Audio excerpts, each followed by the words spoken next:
Have you ever wondered whom you fall in love with and why? Why do we feel attraction just towards one specific person in a crowd of people? What is going on with attraction and falling in love when we are on social media? Do young people still fall in love today?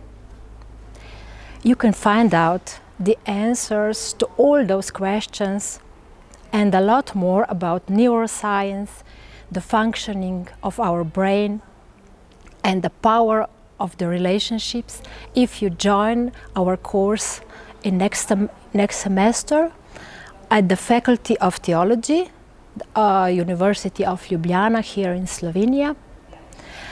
All the necessary information you can find here around me.